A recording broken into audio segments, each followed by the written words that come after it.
Tiger कपको उपाधिका लागि गण्डकीसँग खेल्ने टोलीको परिवर्तन भएको छ। यसअघि 6औं टाइगर कप राष्ट्रिय तथा अन्तर्राष्ट्रिय आमन्त्रित क्लब च्याम्पियनसिपको पुरुषतर्फको उपाधिका लागि चाहिँ गण्डकी प्रदेश र पर्वत जिल्ला भलिबल सङ्घ भिड्ने भनेर जानकारी गराएको थियो। अहिले चाहिँ विवाद आइसकेपछि टेक्निकल कमिटीको मिटिङ बसिसकेपछि चाहिँ गण्डकीसँगै उपाधिका लागि चाहिँ नेपाल पुलिस क्लब भिड्ने निर्णय टेक्निकल कमिटीले गरेको छ, जुन आयोजक tiger group of Pokhara Nepal रहेको छ। यसमा चाहिँ शुक्रबार भएको खेलमा गण्डकी प्रदेश र पर्वत जिल्ला भलिबल सङ्घ 5औं सेटमा पुगिसकेपछि चाहिँ दुवै टोली फाइनलमा गएको भनेर चाहिँ आयोजकले घोषणा गरेको थियो।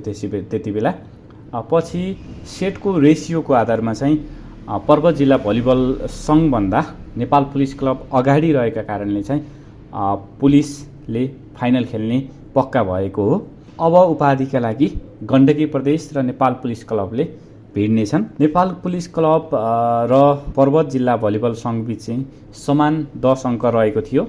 गण्डकीको 11 अङ्कका साथ सिधा फाइनलमा पुग्दा चाहिँ पर्वत जिल्ला भलिबल सङ्घ र पुलिसको 10 अङ्क रहेको थियो, समान 10 अङ्क रहेको थियो। अनि त्यसमा चाहिँ सेटको रेसियोको आधारमा चाहिँ पुलिस माथि रहेका कारण चाहिँ जसमा पर्वतले 11 सेट आफ्नो पक्षमा पार्दा 9 सेट गुमाएको थियो। त्यसै गरी नेपाल पुलिस क्लबले 11 सेट गुमाउँदा 11 सेटमा जित निकाल्दा 7 सेट गुमाएको थियो। त्यसबाट हेर्दा चाहिँ रेसियो नेपाल पुलिस क्लबको धेरै भएका कारणले चाहिँ पुलिस फाइनलमा पुगेको हो। अब भोलि दिउँसो 2 बजे नेपाल पुलिस क्लब र गण्डकी प्रदेश बीचको उपाधि भिडन्त सुरु हुनेछ। त्योभन्दा अगाडि पर्वत जिल्ला भलिबल सङ्घ र त्रिभुवन आर्मी क्लब बीच तेस्रो स्थानका लागि प्रतिस्पर्धा हुनेछ। उक्त खेल बिहान 11 बजे सुरु हुनेछ। यस प्रतियोगितामा पुरुषतर्फ 6 टोली सहभागी थिए, त्यसै गरी महिलातर्फ 5 टोली सहभागी थिए।